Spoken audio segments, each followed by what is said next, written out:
Sandali sa diyan.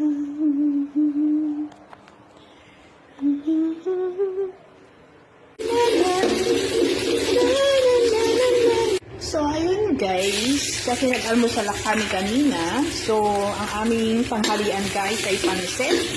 Ngayon ay mag-aalas 2 na guys. Kaya pa lang ako nagluluto ng aming panghalian pansit. So, dala na ang merienda nito guys. So, ayan lang. Piniling na konting baboy ang ating kahog. At meron tayong carrot at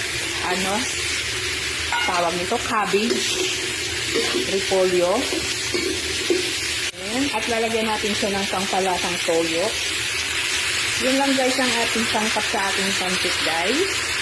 Ayan guys, nilagay na natin yung pancit canton na niluto na natin kanina. Instant pancit canton siya guys. Saka yung bihon. At lalagyan natin siya ng dark soy sauce para maganda ang kulay niya guys. Ilagay na rin natin yung pinito nating itlog kanina. So, ayan yung lahat-lahat ng ingredient na ginamit na natin guys sa ating pansit canton bihon. Bihon canton guys. So, ayan na guys. Luto na yung ating bihon canton para sa ating tanghalian at merienda guys. Ayan. Good for to siya guys. Para sa aming dalawa lang ni Amo. Kung gusto nyo guys, order na kayo. Char! Ayan.